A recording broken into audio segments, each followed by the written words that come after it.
4:30. I'd like to call this meeting of the Whitman Middle School Building Committee to order. As we always do, if you could join me for the Pledge of Allegiance. Pledge allegiance to the flag of the United States of America and to the republic for which it stands, one nation, under God, indivisible, with liberty and justice for all. Thank you. I am going to ask one of our members, Ms. Stafford, her mom passed away, and I would be requesting if we could all have a moment of silence and send Beth our condolences.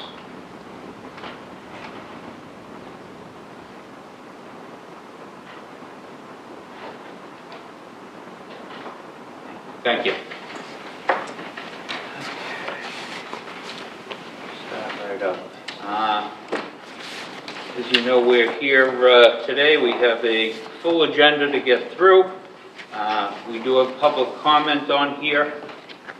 I would like to ask anyone that would like to come up and have a public comment. We are going to limit it to 15 minutes in total, and I would like to limit all comments if we could do it for 2 minutes or less.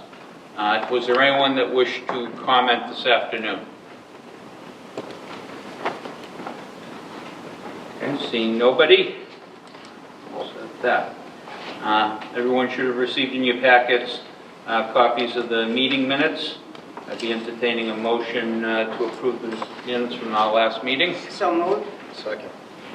All in favor, and we need to do this roll call vote. Mr. Essen is on the phone. Start, George? Yes. Yes. Yes. Yes. Yes. Yes. Yes. Yes.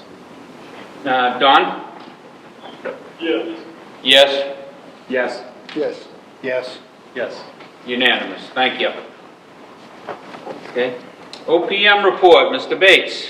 Yes, good evening. So first on the agenda for the OPM report is the budget revision request. This is just a quick reminder that a couple months ago we noted we needed to submit a budget revision request to move $48,000 from our contingency fund into our environmental and site category. We never had enough money to cover that amount under environmental and site.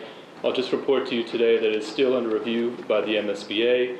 Until that is finalized, any reimbursement requests made by Mr. Stanbrook under the ProPay system will be sent back to him, but he can resubmit them afterwards for reimbursement. So they cannot be reimbursed under that line item as of today, but once that's finalized, we can continue to submit for reimbursement under that line item. Any questions on that? So should we wait to vote it? Doesn't need a vote. We've already voted to approve it.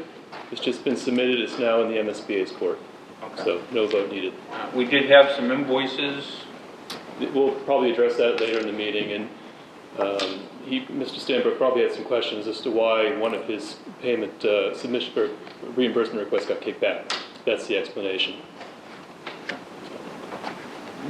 Next on the, apologies, I don't have an agenda in front of me. Was it? MSBA reimbursement policy updates? Yes. So the MSBA met, the board of directors met in December, and they made some changes to their reimbursement policies in light of the economic conditions that we've seen over the last year.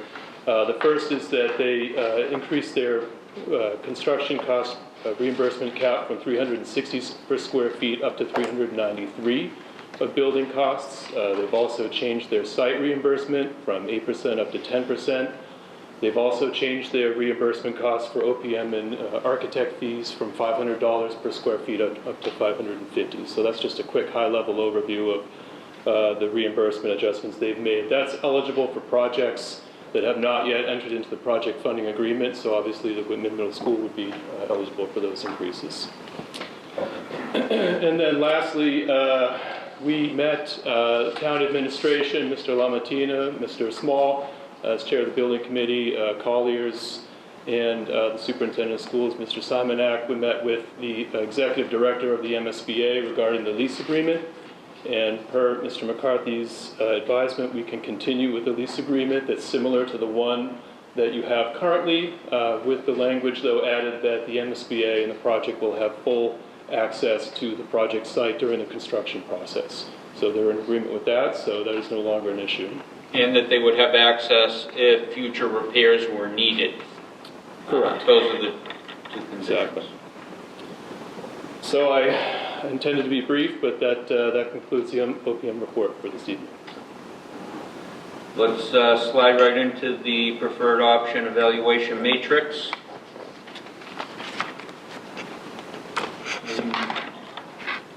Those were sent out to the members of the committee last week by Colliers. I think you had said you had received. So I've received results from all of the committee members. I have them logged, the totals, on my computer. The hope is to get these up on the screen so we can all see them. It'll just take me a moment here.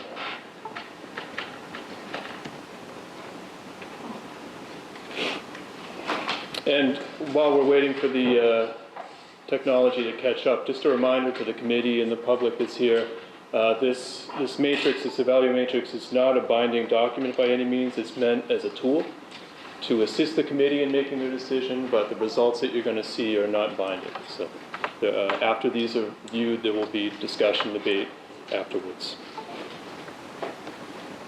Any idea what's going on? Any technology experts here? You just got to hit source. Yeah.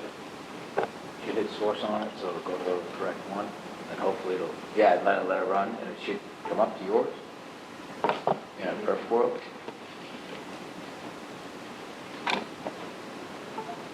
It doesn't look good, I'll say, oh.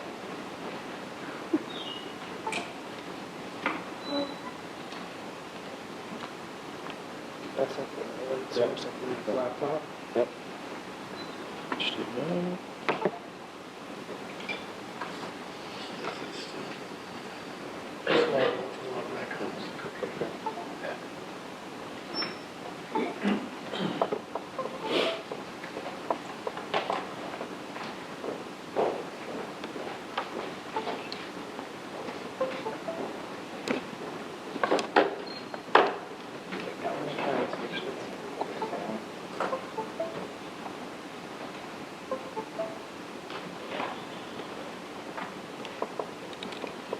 How about a verbal recap?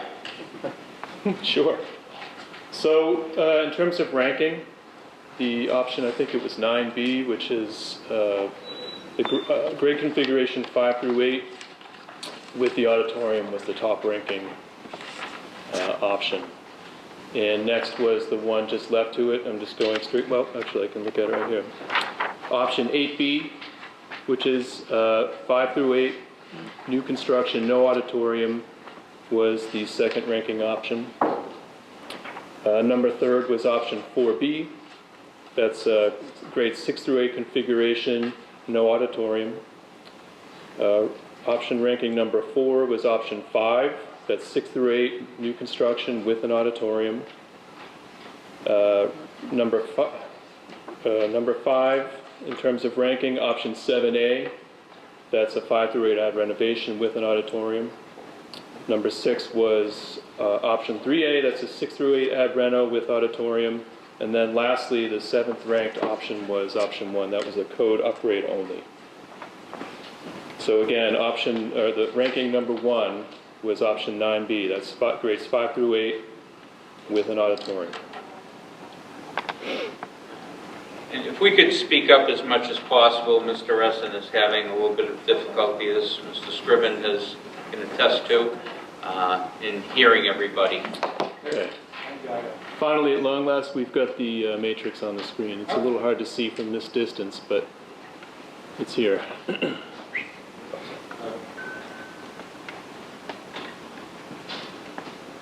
Could you review verbally the totals again? Yep. So number 1, it's on the far right. That's option 9B, 5 through 8, new construction with auditorium. The total score for that was 908. Next to the left, option 8B, which is grades 5 through 8, new construction, no auditorium. Total score for that was 805 points. Next, I'm going over to option 4B. That was the third rank. That's grade 6 through 8, new construction, no auditorium. Number 4 would be option 5B. That's grade 6 through 8, new construction with auditorium. Rank number 5 is option 7A. That's a grade 5 through 8 configuration, but that's an addition renovation project, not new construction. That's with an auditorium. That's a total of 488 points. Number 6 is option 3A with a total of 483 points. That's a grade 6 through 8 configuration. That's another addition renovation project with an auditorium.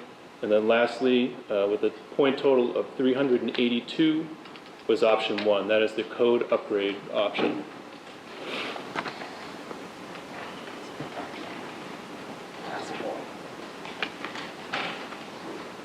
Anyone have any questions on the matrix or the results? Frank, could you just repeat that because I couldn't hear it. Sure. And I'm going to go in the order of the highest selection.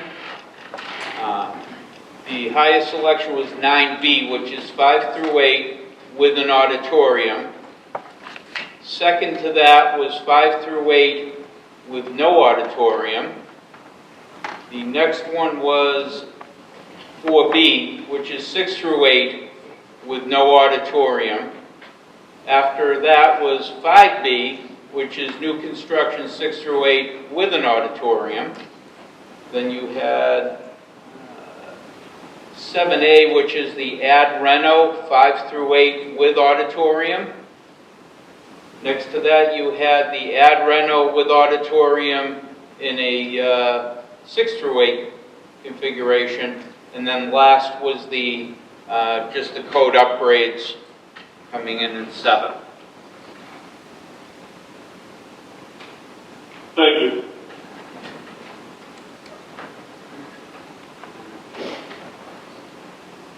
Anything else, Mr. Bates? No. Okay. AI3, I believe, has a brief report for us.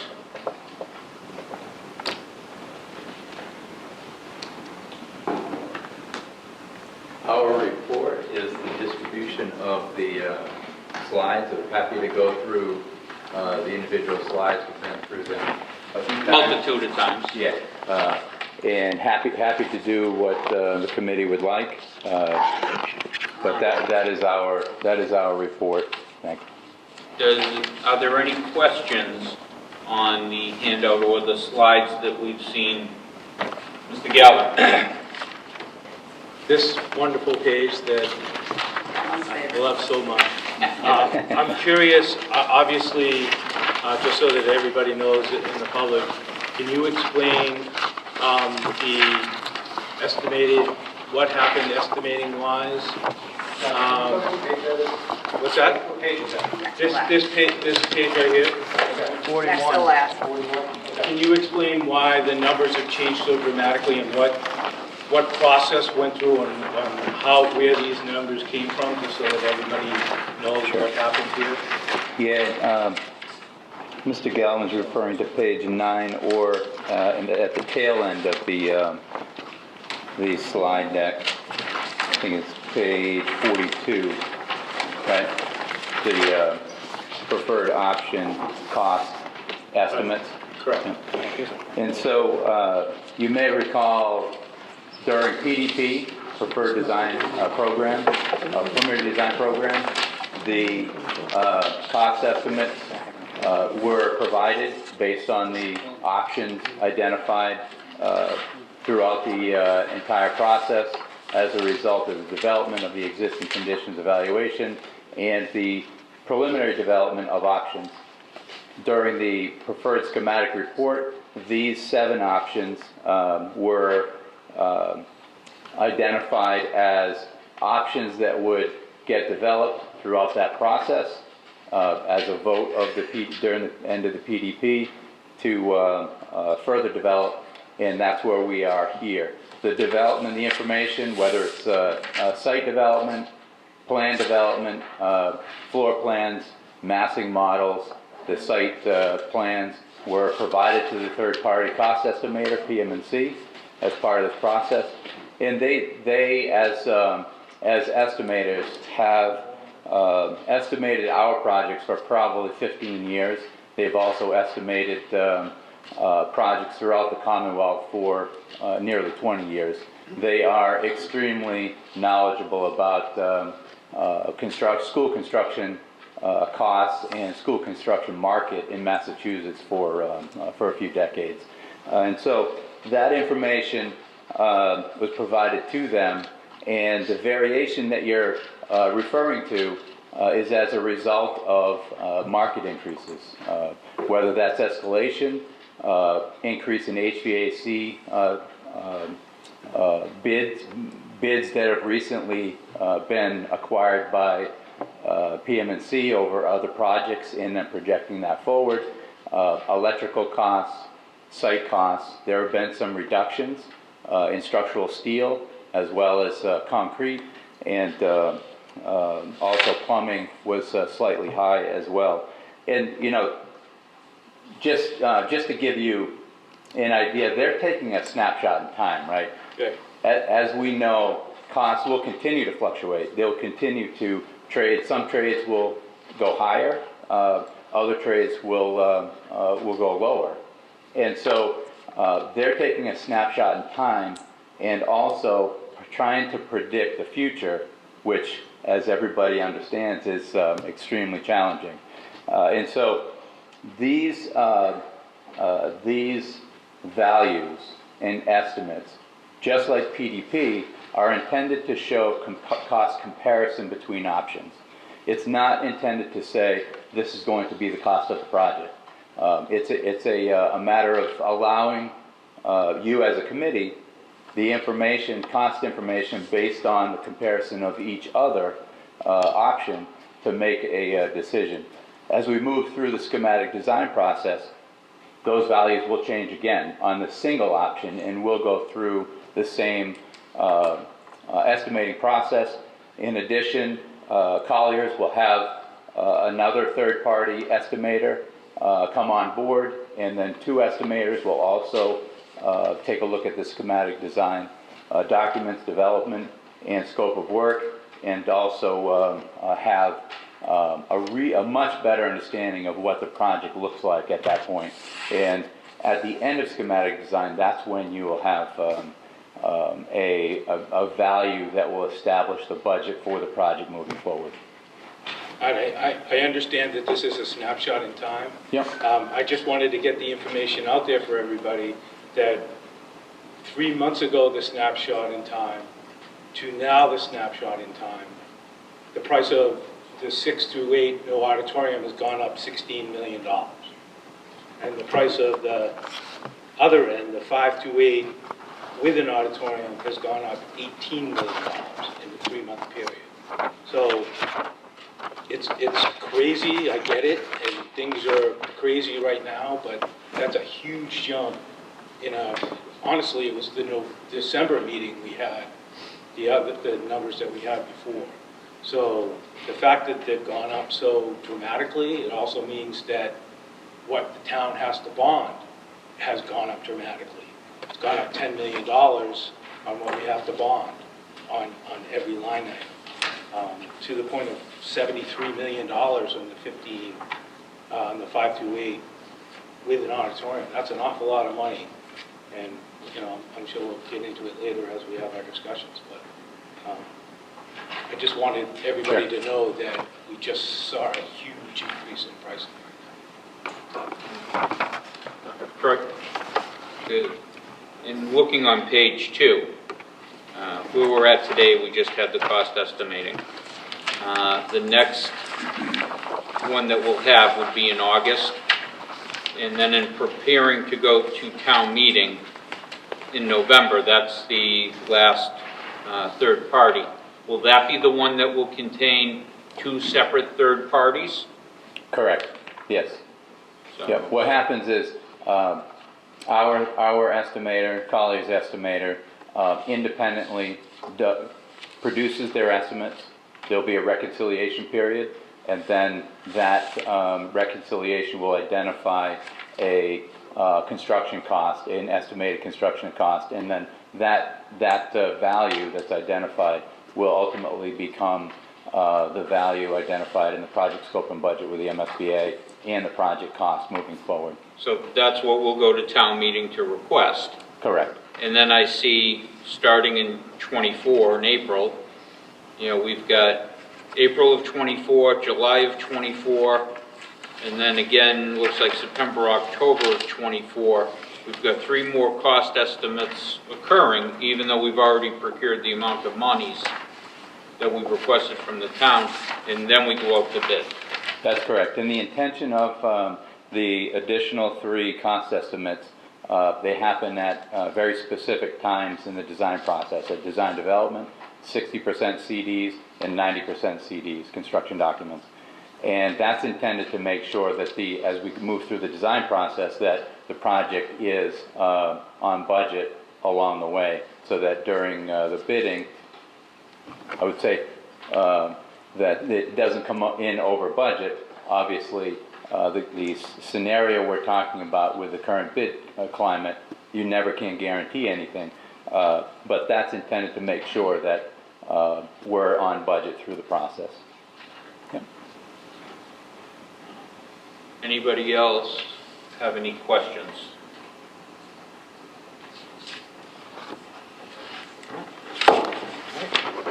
Seeing, Pat, did you have anything else, Troy? That's it from us. Yeah, thank you. Okay. Discussion on the preferred option. And what I would like to do is open this up to the committee, and then also, as we're discussing the options, how exactly we're going to vote this. Because there are a few different ways, and there may be a few different folks that have different opinions. One way we could do it is we could eliminate some and then go forward with considering others. Another way is to go around the table and have everybody say what your desired option would be. If we ended up with going around the table that way and voted enough of a majority of the committee, then that option would win. Or we could simply take the 2 top options from that portion of what people are recommending, and then we could, have a vote on those. I'm going to leave it up for discussion as to I have a quick question or a quick point on what you just discussed. Are we all in agreement that we need a majority vote on one specific option? I mean, we have 7 different options, so we could go around the vote and have one have 5 and a couple have 3 and whatever. But this is a 14-member committee. I would think we would want to have whatever option we decide to have a majority vote, meaning at least 8 votes. I mean, does that? Yeah. I don't agree about that. I think so. Go ahead, Bill. Good. I'm sorry, Beth? Yeah. Well, if we're going to talk about that part, or I like the idea of getting rid of a couple automatically because I'd like to discuss why and where on that, but, letting somebody else talk and then I'll discuss why. George? Yeah, I was just going to say, I think the rule of 8 is the majority, so I think that would be good. But carrying on from what Beth said, I mean, I'd almost like to make a motion that says we take the top 4. I mean, you have 4 that are decidedly higher by hundreds than you have the other 3. So, I mean, I think if we can get to somewhere and then get the majority of that, which looks like group consensus by the matrix at least, if everybody's okay, I think we could do that and start from there. Yeah. So are you making that motion? Sure. I'd like to make the motion that we cancel out the lowest 3, and then move forward from there with some type of vote. Second. And that's second. Is there any discussion on that? Any questions? Okay, we do have to do this on a roll call vote. Mr. Farrow? Yes. Yes. Yes. Yes. Yes. Yes. Yes. Yes. Don? Yes. Yes. Yes. Yes. Yes. Yes. Okay, so that's unanimous. So we will not consider the base or the ad rentals. Those are off the table for the discussion. And Narrows it down. now we can, do we want to discuss how we're going to vote on the final 4? so to speak. Does anybody have any thoughts? I think, I'd like to hear people's discussions. Yeah. Before we did any kind of vote type thing. Oh, I'm not asking for a vote, I'm just asking the Yeah, format of a vote. Yeah, I mean, I'd like to see discussions before we even formatted the vote, I don't know. Okay, that's Yeah. fine. That works. You know, I just have a question. Sure. When we leave here tonight, we're going to have one option? yep, Yes, One. that's the goal. Can't have two. nope. No, one Do option, one. you know, one preferred schematic design, period. Okay. That's the goal. All right, so let me open this up for discussion. Brandon? I mean, if we're gonna go through each four, I think it would be wise to start with the one that got the highest numbers, to see if we can get a majority with that first. You know, maybe work our way down. But that's just a thought. Okay. Anybody else? I mean, well, in other words, we'll start discussing, let's discuss, you know, that option. We can start from, you know, right to left. Doesn't really matter. You know, so if it's my right to left, let's start with 9B, just to discuss things. I have a question. Sure. Your estimated approximate town share range, can you tell me what, you're still using 57% for that?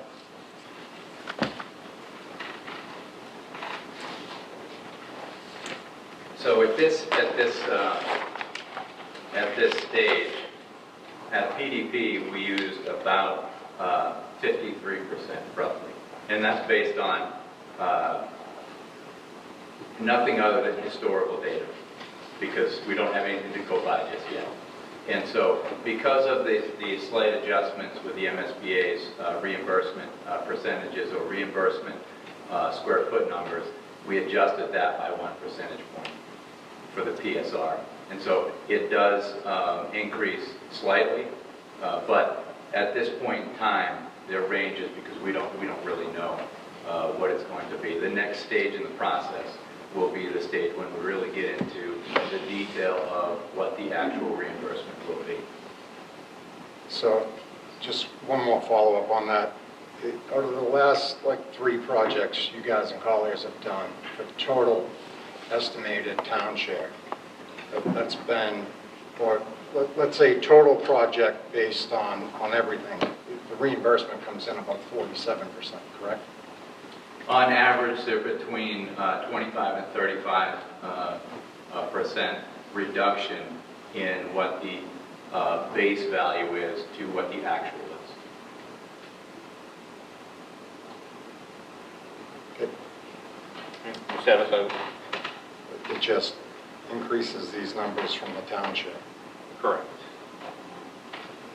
You know, Troy, just not to keep you on the hot seat, I thought a good rule of thumb to use would be 45 to 47% when it's all said and done. You know, between what's allowable costs and not allowable.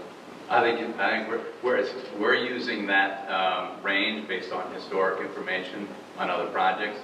It's really, other than using a range like that, it's stabbing in the dark. Like it really is a complicated document that the MSBA, the 3011 is called, that will go through the ineligible square footage, the ineligible site scope, the eligible costs, and apply those values that John was referring to before. So it's really difficult at this point to say 45, 47, but we can say historically that 25 to 30% reduction in base to actual is what we have seen over the course of several projects, not the last few. When could we expect to have a hard number within our project timeline? It will be after the estimate, and so it will be this summer, essentially. So would it be before we're going to town meeting? Correct. And so it'd be coinciding with the cost estimator or the two-party cost estimation? Yep. And we will know the actual reimbursement at that point in time. Ms. Watson? Just for further clarification on this document, the last four remaining choices is approximately like $8 million for add-ons. I know fields are not covered by MSBA. I don't believe concessions would be. And so that also, that $8 million is on the town side, correct? And not factored into your total cost. So, I'm sorry, I missed the beginning of that. Could you say that again? You have add-ons at the bottom Correct, yeah, for yeah. CMR 149A and fields. We do know that fields are typically not covered under MSBA reimbursement. So all those total roughly $8 million. That also is, by quick math, is not in your total project cost, correct? Yes, everything below the line is not in the total project cost. However, I will, just for clarification, I will say that as long as the site cost is within that 10% of the building construction cost, then field would be included. That would be, synthetic turf is not, but field would be included within a reimbursable cost for site. Quick follow-up, what is 149A? Because I see it's a number that escalates depending upon which project. What is that? So 149A is the Mass General Law related to construction manager at risk. So it's a different delivery method than design, bid, build. And so we'll be talking about that during schematic design, which direction does the committee want to proceed in for a project procurement method. So the first would be design, bid, build, which is what this is estimated at. That's design, bid, and then build. CM at risk, construction manager at risk, is getting a contractor on board, a construction manager on board earlier in the process, and they're part of the professional team. And so that has its advantages, has its disadvantages. One of them is increased cost, and our estimators are estimating about 5% of the construction cost is the premium for construction manager at risk. So that's why you see the variable in each of those line items. It's 5% of the actual estimated construction cost. Thank you. Yeah. Yeah, I just wanted to follow up on Mr. Lamatina. On the fields, the way I understand those add-ons, get back to the fields. There are 3 fields out front that are new fields because we're moving the school to the current field. So, but the way I understood it is those 3 fields are in the base price. And then your add-ons for the fields would be what's kind of highlighted in orange on redoing the 3 baseball fields in the back and redoing the soccer field out front that's fenced in. So am I correct in saying that those 3 new fields, and then also the softball field in the back where construction equipment's going to be stored, are all included in your numbers? It's just those orange ones that are the add-ons? Correct. That's right. I just wanted to clarify. That's right. That's the way I thought, and it got a little confusing there in that discussion. Sorry, say it again. I said I just wanted to make sure that that was clear because I thought it got a little bit confusing when you answered this one. So the other thing, I thought moving the concession stand was also part of the original pricing originally. Are you talking about building a new concession stand is that added on, or moving the existing concession stand is now what now? Yeah, so we've identified, we asked the estimators to identify an ad for providing a new concession stand. Now, if the town decides, in any one of these new construction options, if the committee decides to just move the existing, that's not it's not a problem in general. We really don't know like whether the construction can withstand it moving, but as part of the schematic it's a relatively new concession stand. I mean, I don't know how old it is, but it's Probably 8 years old. How old? Probably, our kids are small. 8 to 10. 8 to And 10 I don't years. remember if offhand if there's any plumbing or if there's any. There is plumbing and electrical. Okay, so, but in any of the 4 new construction options, that is comparing apples to apples. So the concession stand is identified as a new construction alternate. If, like I said, if the committee decides to include that, moving the existing as part of the contract, that's not a big deal. For 800 grand, you better be you can build a house for a lot less. That's kind of. It's the loft that costs. Well, I mean, that would include, I would think that would include materials inside, like, you know, would they have grills, whether they have, you know, heating and all that, so, I mean, I get it, it does sound expensive. It's gonna be a great hot dog, though. Yeah, Be one of the big ones. There are so many ways to construct you can even get a pre-constructed building and put it in place. Like that number is a fully outfitted building. What if it was an outdoor classroom to teach kids the value of being able to run a small concession stand / business? There you go. Is it a classroom space? Good point. Good point. Valentina? Now I'm confused on John's question. All right, so the fields in green basically included in the base price of the building. We know that. Then to redo these, but what we don't know if these are going to be within the construction site, right? So it may... We do, they're saying they're gonna use that as their construction store.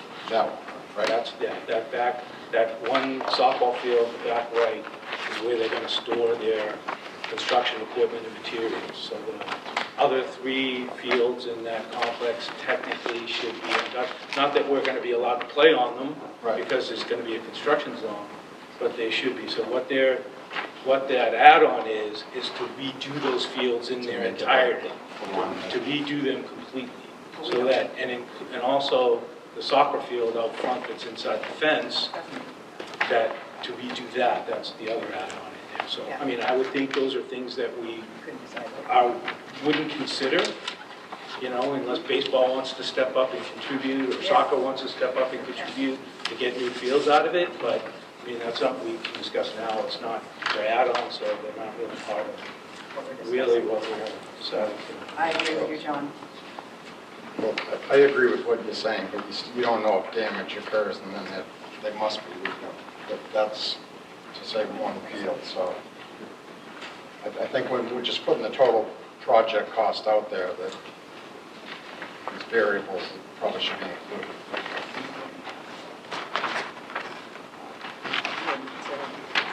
At least everyone be cognizant of them, even though they're not in the yellow, they're below, so when we're voting, everyone understands.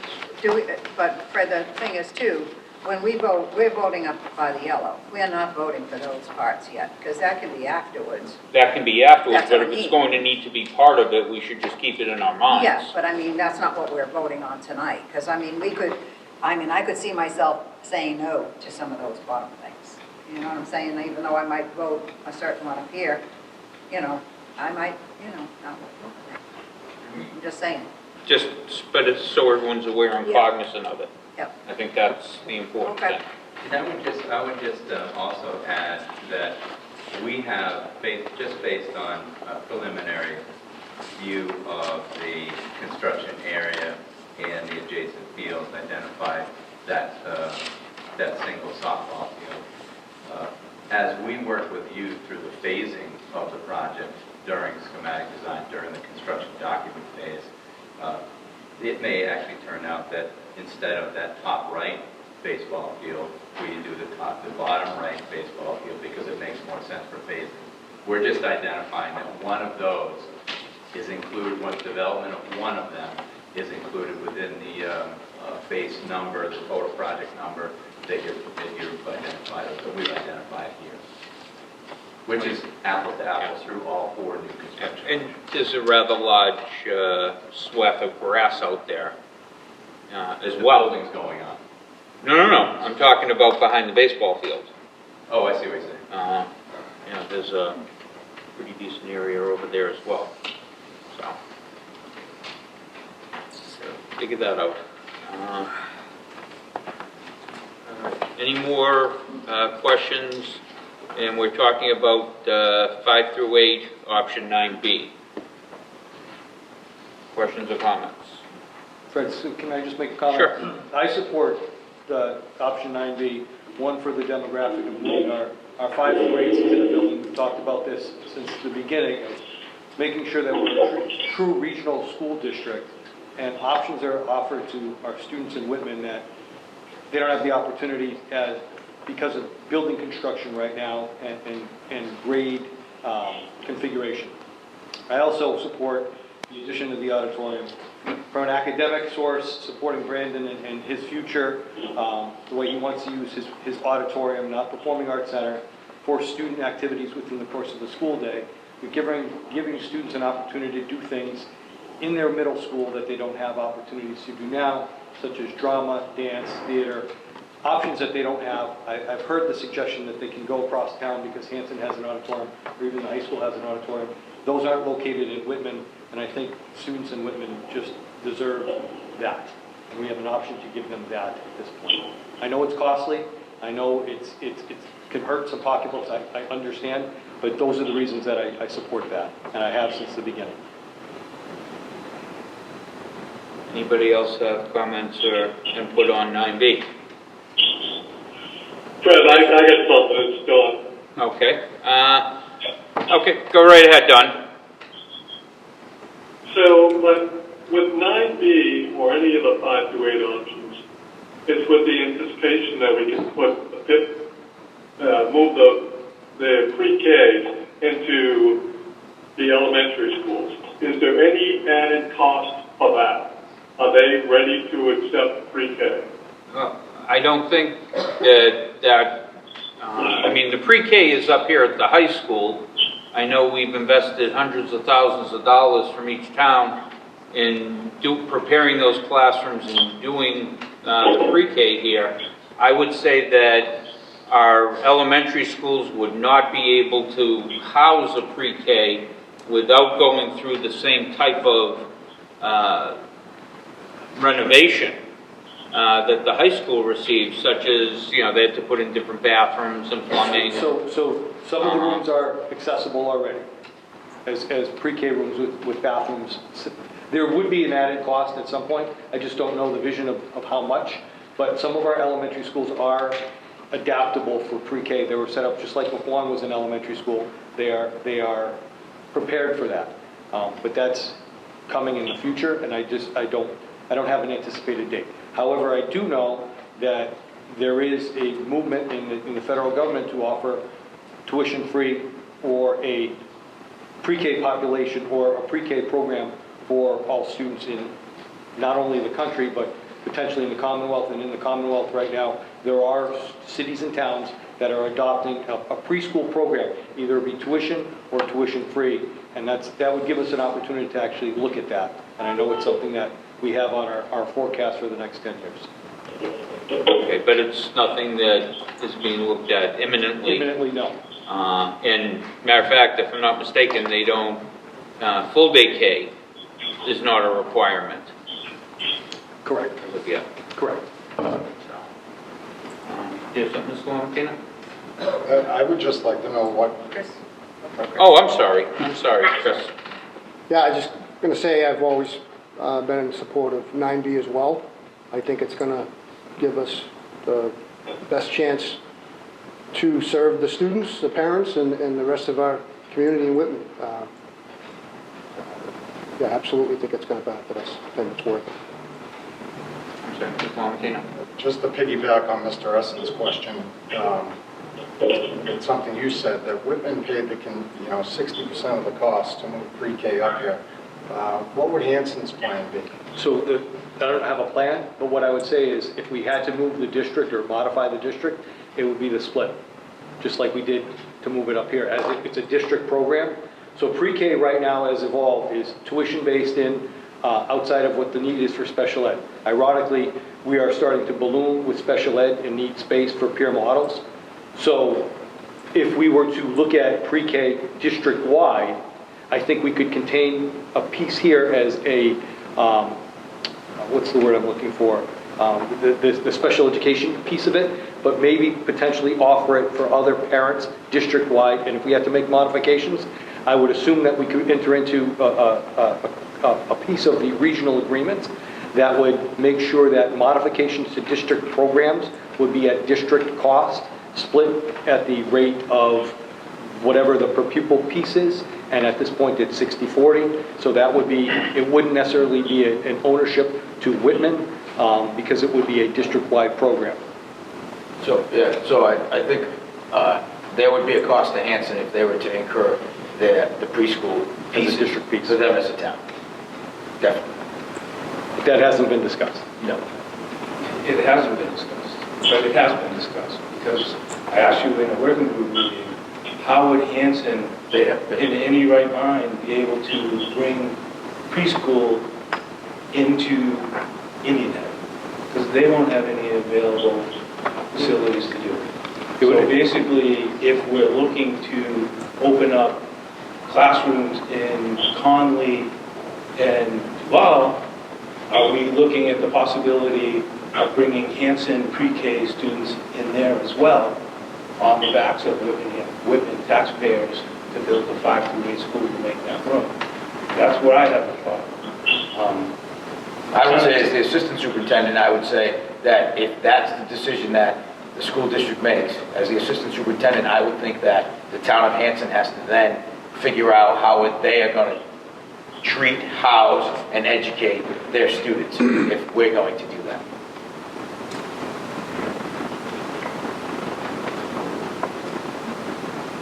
I don't want to say so. All right.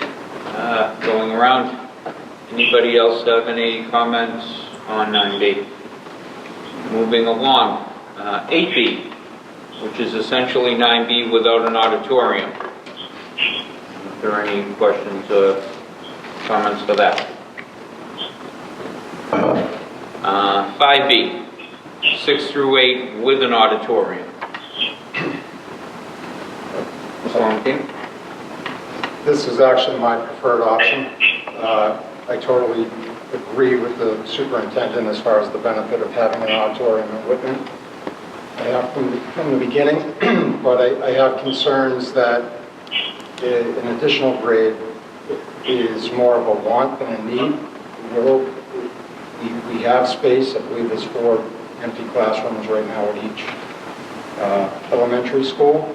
I think you bring in serious issues where, like Mr. Galvin said, Whitman taxpayers are now funding and not seeing return on their investment unless somehow this is written into the regional agreement that's going on right now, that we foreshadow this and there is some cost reduction to Whitman if this should pass and that movement takes place.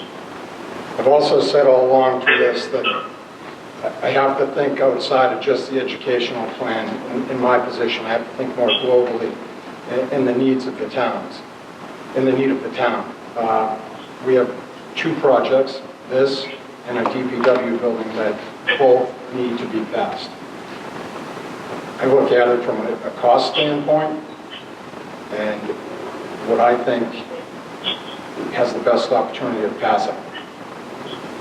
So my vote would be for the 6 to 8 auditorium with the 6 to 8 option with the auditorium.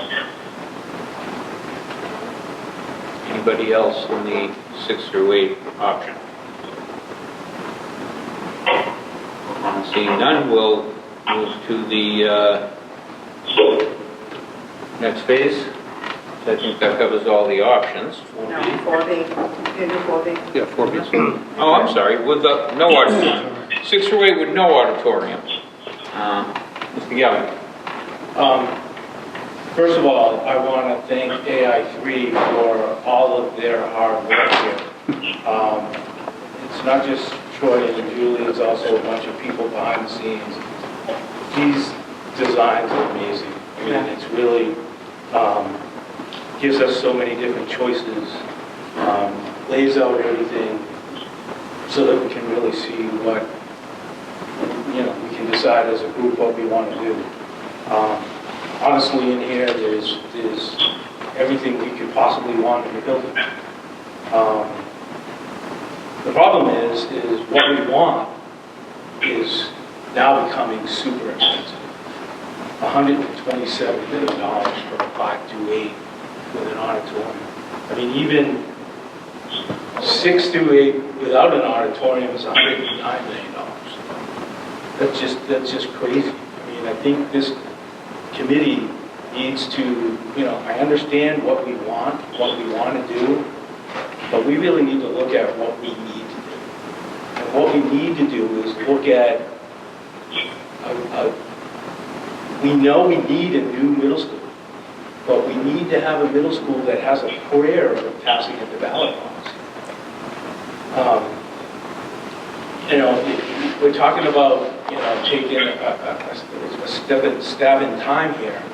If we were to take a stab in time right now and go out today and bond this thing,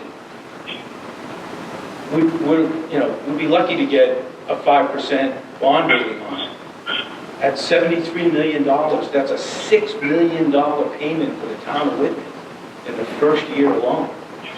The average taxpayer, that's $1,150 to the average taxpayer, a 20% increase.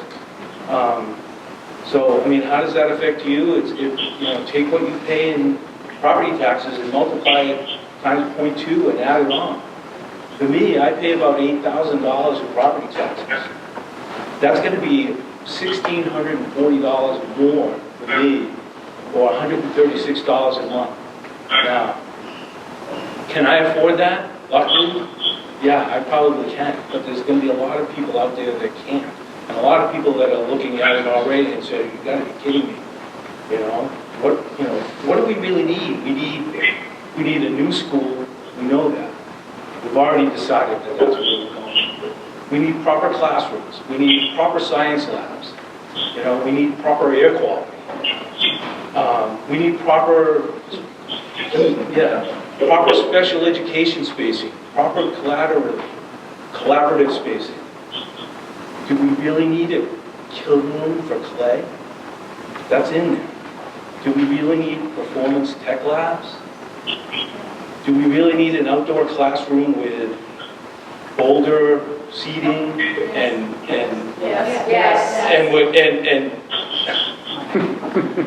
okay, well, and daylighting the stream that runs through the athletic fields? Do we really need an auditorium? Yes. Do we really need 528? Yes. That costs $18 million more than the other thing? Yes. I've heard a lot of discussions about the benefits of moving the 5th grade to the middle school. And honestly, I don't have a lot of arguments with it. But what we've heard a little bit tonight is we don't have a plan what we're going to do with those empty classrooms. We're spending $18 million and we don't have a plan on what we're going to do with those empty classrooms.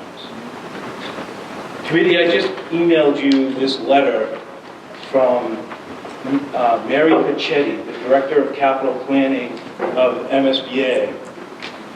It was sent to Superintendent Simonak on January 29th, 2021, almost 2 years ago. And the letter was titled Whitman Middle School Enrollment Letter Final.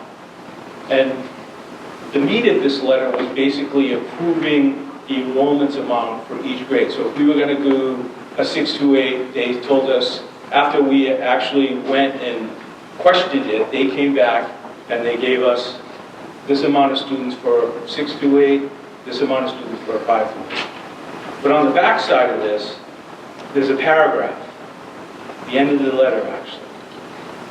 And it says, and I quote, if the grade 5-8 configuration is determined to be the preferred solution, the district will be required to establish in the preferred schematics report, that's what we're doing now, the proposed future use or disposition of any existing spaces vacated or otherwise reprogrammed by this potential project.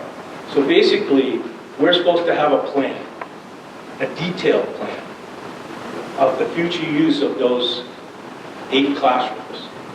We don't have that, all right? We don't even know if we're going to do a pre-K.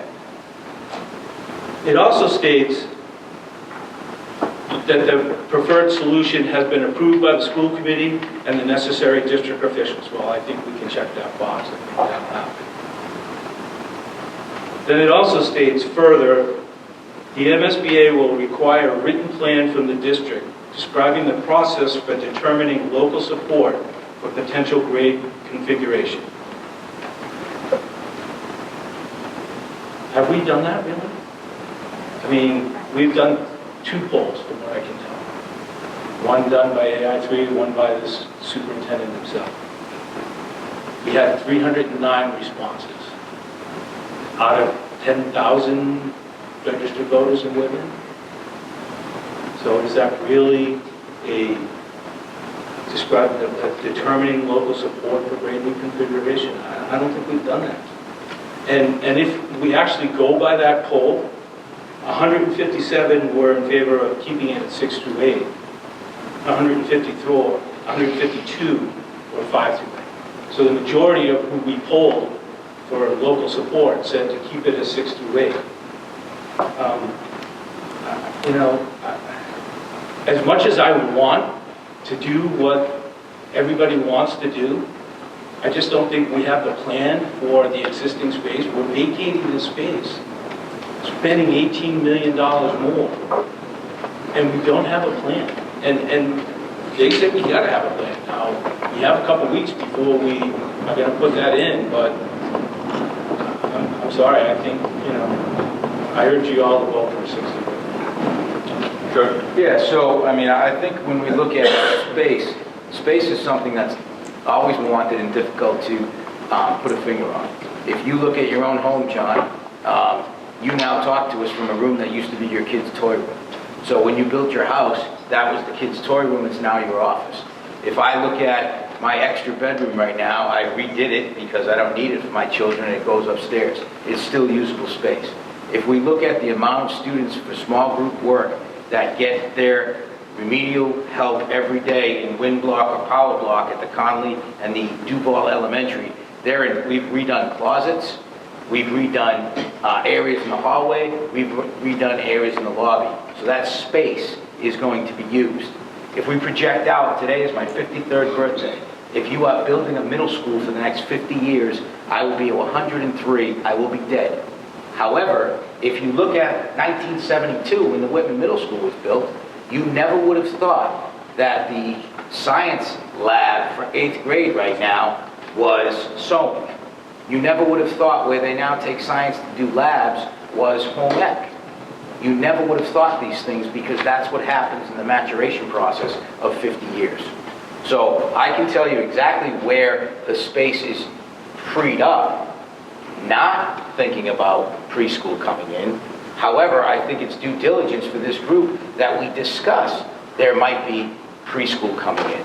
Right now, we have an issue where we're going to go to registration on February 13th. We're going to have a night where preschool registration will take place, and due to regulations that the state made and due to regulations of size, we're going to have to cap some of the opportunities we allow some of our students who qualify for special ed preschool because we don't have the physical space.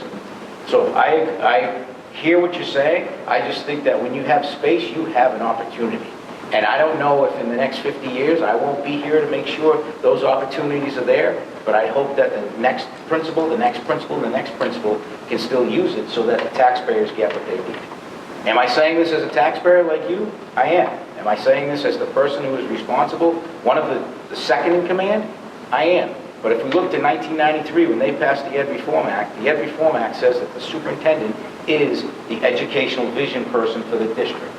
Gave that to him aside, spelled right out, school committee's roles and superintendent's roles. And the superintendent's role is the educational professional. So I just think that we have to balance everything we do as taxpayers, but I also think that we have to think about what the next 50 years can bring. Are you paying any more for that space freed up? No. But I think for me, the problem has been, is this balance of the taxpayer and the educational plan has not leveled out. And I don't think it needs to level out, that the educational plan should trump certain things when we're asking for money, but this is a considerable ask. I mean, simple questions of how much more does that extra classroom, does that actually cost? We haven't gotten that answer yet. I think it's been asked a couple times, and is it 20% more? I don't understand the question.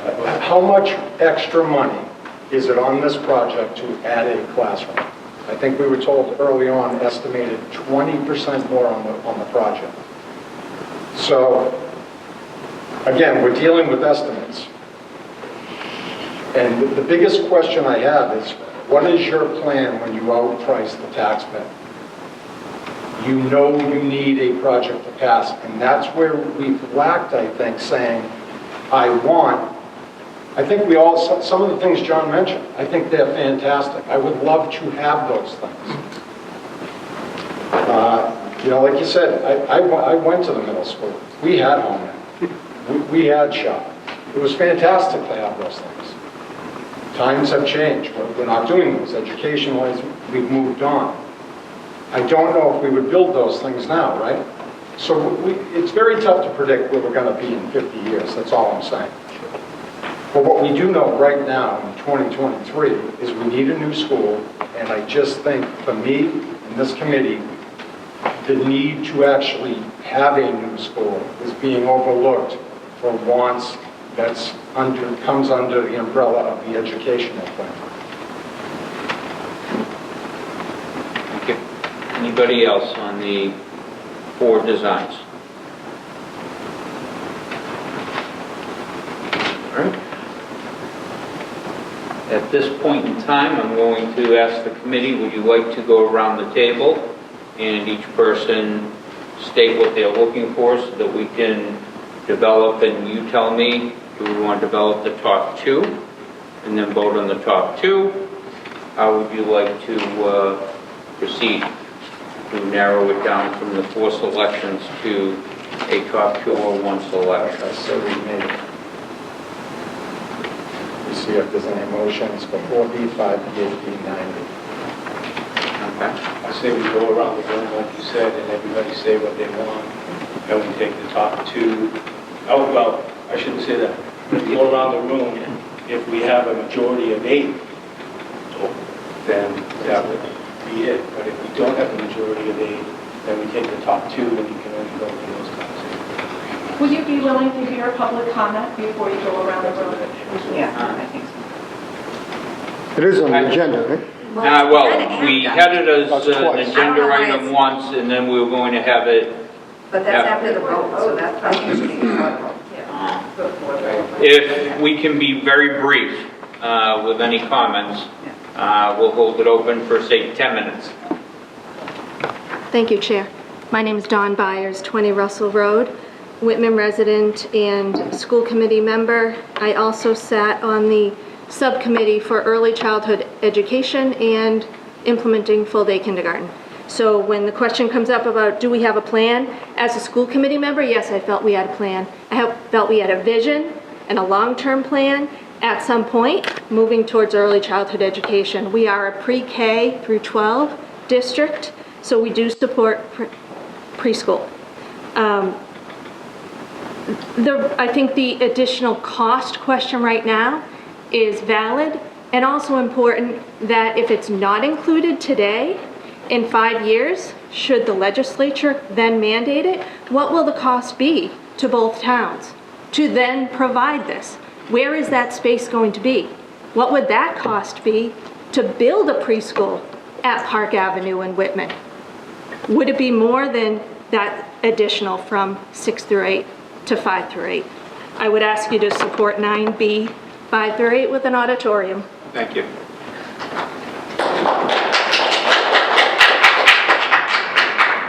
My name is Elizabeth Dadnall, 316 School Street.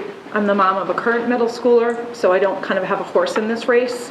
He'll be long gone before this building is built. But as a relative newcomer to town, I've been here about 4 years. I actually care about everybody who lives in this town, not just my own kid.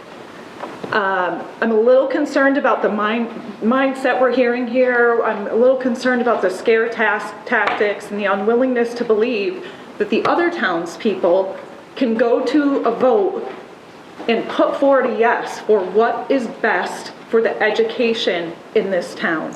I understand that we're not just a school system. I understand that we have another building that needs to be built. I also understand that we have an auditorium that, or a town center that is beautiful but decaying.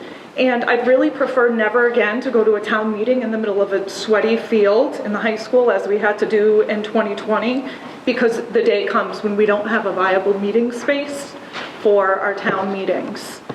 Times are changing, Mr. LaMattina, yes. No one here is having a question about whether we have playing fields. Sports are a given. Arts are an afterthought. They're a maybe. I don't want to live in the town that is always making the excuses for why we can't X, Y, Z for our students, why we can't full day kindergarten, why we can't have middle schoolers who are learning a foreign language.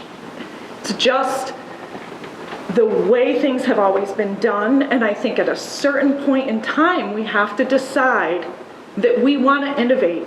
We want to think about the future. We don't want to be offering educational offerings that are at the very bottom of the barrel. In the state of Massachusetts, that it's a pretty progressive state. I don't always want to be in the town who's the no and the no and the no. And I actually think that once we get the other townspeople to be fully aware of this process, they can get behind 9B. Thank you. Go right ahead. Well, since you mentioned me by name, I'll respond. I don't see where I have not supported the arts. If you were listening earlier, I actually support an auditorium. I said I completely agree with the superintendent on the auditorium. It was my exact words. I also have a daughter that's participated in the arts since she was about 4 years old, and unfortunately she couldn't do it in this town. As far as sports, I don't know how that comes into play. That my intention wasn't against you personally. Okay. I was just saying that, you know, there's no maybe about the playing field. You said the words, you know, things are changing, times have changed. I mean, I also went only referring that we don't have things that I took at the middle school. Right. So my only comment behind that was we can't predict 50 years out. I don't think we can predict 10. And I agree, I don't want to be the town that says no. I want a new project. I supported it since day one. It's the reason why I sit in these meetings. But I also know we need other things. We need people to say yes to a new DPW building. We may need operational overrides at some point. I want people to say yes to this. But I also worry about a subset of people that I don't see at school committee meetings. And pull me up to the side that you find more likely at a senior center on fixed incomes that just their priorities are not skewed. They just may be differently placed. And those are the people that I'm wondering, are we asking too much and what fails? So if you're asking me, I want it all to pass, but I think everybody is going to have to give a little bit so those things happen. That's all I'm saying. Please, I don't want to be clear, I took your quote of times are changing, and none of this was a personal comment against you. I just took your quote of times are changing. Hi, I'm Heather Clough from 154 Beulah Street, and I just want to say that as a parent and the auntie of many small children, why is it okay that we're shorting the kids from Whitman half an hour of education every single day in 5th grade? It's not okay. We want them to go into the high school on the same playing field as the students from Hanson, because otherwise it's not right, it's not fair, and I think it would open up the district to probably a lawsuit against them if people complained enough. I'm not saying that's what's going to happen, but I just don't want that to happen and come down in the future as a whoops, we should have. And as for the extra space, there are so many students out of district with special education needs that the district cannot meet that maybe we can look into bringing some of them home and saving a large amount of money doing so. Thank you. Thank you.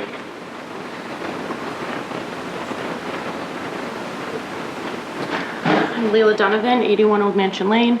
I'm also a therapist here in town, and we do need the lighting in the new buildings. We do need the learning spaces. We do need the alternative settings for our atypical learners, for our neurodivergent kids. We're scoffing at, do we need light? Do we need these things? We do.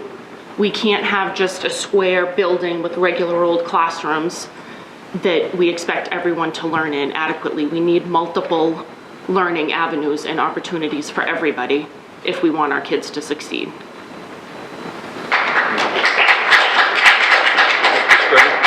Yeah, I just wanted to make a comment about how I see the role of this committee.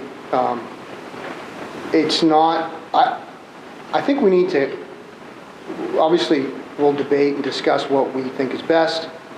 But once we take that vote, our job's not done. Our job is to reach out to the community and get support for whatever we come up with. So I keep hearing the kind of doom and gloom, naysayer kind of, you know, bringing up every negative possibility. But I think we're missing the idea when we say that taxpayers won't support it, right? I hear that a lot. And I don't like the idea of going into something with like a fatalistic kind of approach. I think not to respond, but I'll just share my feelings. I think that the debate, the pros and the cons, and let's face it, cost has to be gone over, discussed, debated, what's good about it, what's bad about it, etc. I think it's important for us to go and bring up every negative we can think of and bring up the positives. We want to get behind a specific option, etc. Once this vote is taken, whether it's what you wanted, what I wanted, what Tim wanted, John wanted, as a committee, I would expect that this committee is going to get 110% behind that vote and do whatever we can to have that project be successful. That's what a committee does. I agree. Okay? That's what I'm looking for out of everybody. Once we vote, it doesn't matter, hey, I voted for 4, you voted for 5. Doesn't matter. Whatever passes, that's what we need to get behind and go forward with. We all have a different way of looking at things. We talk to different people in our lifestyle. You know, I've spoken to seniors. I've spoken to folks. Geez, the cost. You know, and you would expect, hey, Fred, he's going to choose the cheapest thing out there. That's not the case. Okay? But we're going to form our own opinions and we're going to speak to what we feel is important. And then whatever comes out of it, we all work together because we're here to represent the students and the taxpayer and the citizens of Whitman into putting a project forward that's going to be the best possible project for everybody. That's my piece. Mr. McKean. I don't think it's negativity. I think some of us view it as a more of a realistic approach to what we're hearing. I mean, I know when I come and sit in these meetings, people are 1,000% pro-education. I think a lot of people, there is just no way you were ever going to vote against the superintendent and what he wants. But I think as part of government, there's going to be people that balance that out. And that may come to an arena where their voices aren't going to be heard and you're just letting their side of the story. Like Mr. Small said, I have talked to a lot of people that are tremendously worried about the cost of this and the impact on them. People that actually will have kids that will attend the middle school. I mean, it's not negativity. It may just be a different way of looking at things, Chris. Hold on. And the other thing is, to Ms. Donovan's point, what I'm afraid of, and we just saw it, that in the course of 2 months, the project has gone up 15%. I'm not an economist, but it doesn't seem like things are going well right now. And what I'm worried gets cut out is the things, the extra things, like lighting, like My daughter had never taken pottery before. She has the opportunity, and she comes home with more stuff that she is so proud of. That I want to see a kiln, and I want to see a pot. I don't know if I'm going to afford it, but it's certainly the things like the interaction and the lighting and the space are not the things I'm going to want to cut out because we decided to build a bigger box. And that's what I'm worried about also. Beth? So I'm going to speak on behalf of a senior, because I'm a senior, I'm on fixed income, but also in education for over 35 years. Yeah, money's a problem. Money's a problem in my household. I mean, it is. I mean, we're older, we have medical issues, things.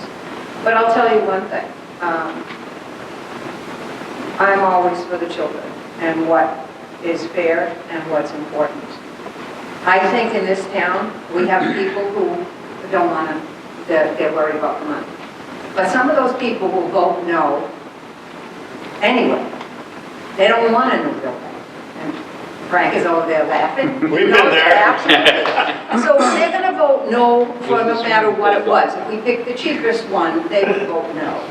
I just feel in my heart that we have shortchanged the students for a lot of years. I loved having home ec and cooking for the kids. When you were there, and Randy, when mine were there, my kids all know how to cook and sew. I mean, they know how to put their own buttons on, and mine are all boys. So they cook at home, and it's wonderful.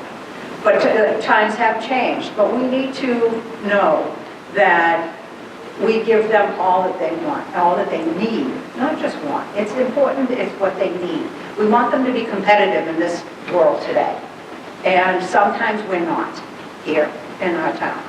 And to be able to have this opportunity, this one-time opportunity to do this, I think is very important. And I think what also is important that all of you sitting out here who want what this one is, this 9B, if that gets voted, I want to see all of you forming groups and making presentations to help out to get whatever is chosen. I said no, please. Chris? Yeah, so I would never have any problem with doing due diligence and talking about costs and, you know, exhausting all that stuff. That's not what I'm talking about. What I'm talking about is when I hear the statement, the taxpayers will never support this. That's negative. I don't like hearing that in the committee that I'm serving on. That's all I'm saying. And I think perhaps, and I'll just tell you, I've heard that from taxpayers. I've heard it from a multitude of them. If everyone's gone, I would like to just say in one item on the 5 through 8. It's going to be evident that in the near future, and when I say near future, 10 or 15 years perhaps, the Duval and the Conley, they're old schools as it is today. They had a renovation 20 years ago. They're going to be 35, 40 years old, and as a town, we are going to be looking at needing to do something. If at that point in time, we have planned properly, and we're looking at building one school that is a pre-K at the time perhaps through 4, or a K through 4, it'll be a lot less expensive than putting on that 5th grade. And what's the cost of that 5th grade if we select a 6 through 8 today instead of a 5 through 8? What is the cost of that in 10, 15 years or so? You know, it would be present value dollars versus future value, and biting the bullet. I just feel that that may be, you know, a motivating factor, so to speak, of something to consider. And with that, I'm going to shut my mouth. Mr. Kane, I will afford you a minute or so, if I could. I'll be quick. Sean Kane, 31 Forest Street. Just as somebody who has gone through the override process and played a major role as trying to support the override and having it fail years ago, I think I learned some lessons from that process about, I think the one that really sticks in my mind is compromise. When I think you do want to listen carefully to what some of the town officials are saying, because if you present an option that feels like not a compromise, and there is some negative tension going forward, and we have other building projects that are also being proposed in, obviously with the operational budget, it's not looking great right now. It just is going to create some tension. Although if you present a compromise, you get more people behind you, and more people behind you, I think, is exactly what we need at this time. So I'm not going to tell you what to vote, but I think the lessons that I've learned, especially around something like this that's going to be expensive and something that's going to really get the attention of the community, if you can come up with a compromise, I think that's a better, usually it's supported more. And I think, honestly, what Mr. Lamontina did present with the 628 with the auditorium seems to me to be a compromise. Kind of like the middle of the road, kind of getting the best of both worlds in a sense. So, just my 2 cents. Thank you, Mr. Kane. I'm tired of the schools being the ones to compromise. Yes, yes. Did the DPW compromise in their proposal? We're not going to get into back and forth with the different departments. I'd like to address that, and I think that just, because that comment right there is going to add tension, Chris. It was out of order. It was, And but I think your response is too. Yes. am I acknowledged? Your acknowledgement, Mr. Lamontina. So that's what we don't want, and that's what I'm trying to avoid, is any comments where that simple comment pits one project against another. We don't need that. That's all I'm saying. Thank you. All right. Are we ready to move to a vote? Or, where is Mr. Bates? Are you going to keep score, or am I? Prefer you to. Yep, I'll keep it down. Okay. If option hits 8, please let us know. I'm sorry? Everybody should vote, so that, Well, okay, Yeah, yes. everybody needs to vote. Okay, that makes sense. Yeah. That makes sense. Everybody needs to vote. So just the ground rules, just one time? So the ground rules are, we are going to go around the table, and you're going to select an option of the 4. Okay? If at any time, or if one of the 4 options receives 8 or more votes, so to speak, then that's going to be what we're going to present for a formal vote for the preferred schematic design. But everybody's vote should be. But everyone's vote will be tabulated, etc. That way there, it's around the room, it's on record of what everyone has. We will take, if there is a large disparity between the second and the third, then we'll take the top 2. If the third is close to the second, then perhaps we vote on all 3. We go around the room considering those 3 and whittle it down until we get to 2 or 1, but it has to be a majority. We're looking for 8 votes or greater, a majority of the committee. I'm sorry? I'll stop the vote. I was going to start down the end. If he wants to go, if Mr. Lamontina wants to go, he can go. Only because I already said mine. Mine would be a new build, 6 to 8 with an auditorium. So that's... Okay. Which one's that? So that's 5B. 5B.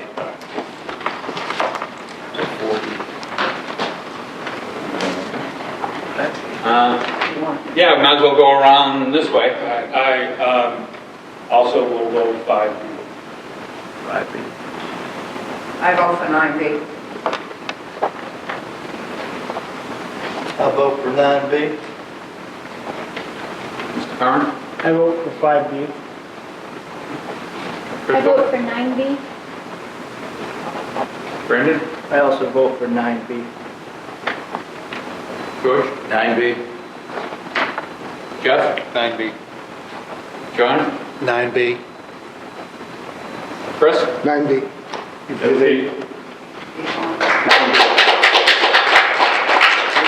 Myself, I am 8B. I'm Donnie myself. Don? What's up? I'm 5B. So we have Sorry, Fred, what was your vote? 8B. So we have 9 9Bs, 1 8B, and 4 5Bs.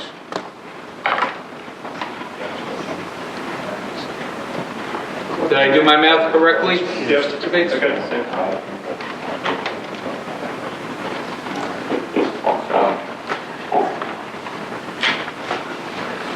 I would entertain a motion, unless we want to go around the room, I don't think it's necessary. I would entertain a motion to select 9B as the preferred schematic design recommendation from this committee. So moved. Second. Okay, moved by Beth, seconded by Mr. Scriven. Roll call vote. Mr. Farrow? Yes. Yes. Yes. Yes. Yes. Yes. Yes. Yes. Yes. Yes. Yes. Don Essen? Yes. Okay, unanimous? Yes. So, we have a preferred schematic design of 9B, which is a 5 through 8 three-story building with an auditorium.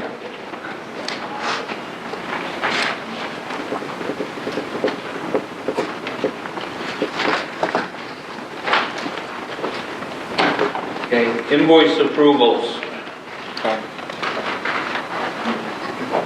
I have them, do you want? Yeah. There are 3 of them that are pending. One for AI3 Architects for $32,780. Excuse me. One from the Vertex Companies LLC through AI3 for $24,222. And Collier's Project Leaders for $4,391.28. And the total of that is $61,393.28. And Mr. Bates, just to verify the project is on budget. Yep. I would entertain a motion to approve those invoices as submitted. So moved. Second. Moved and seconded, all in favor? Roll call. Oh, roll call. Yes. Yes. Yes. Yes. Yes. Yes. Yes. Yes. Yes. Yes. Yes. Yes. Mr. Essen? Yes. Yes, that is unanimous. Okay. Next meeting date? I'm sorry? The 14th, 14th of February? I believe so, correct, guys? Yes.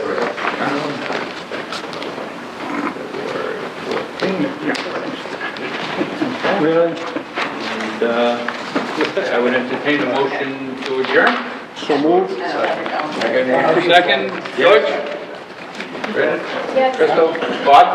Yes. Yeah? Yes. Yeah. Yes? Yes.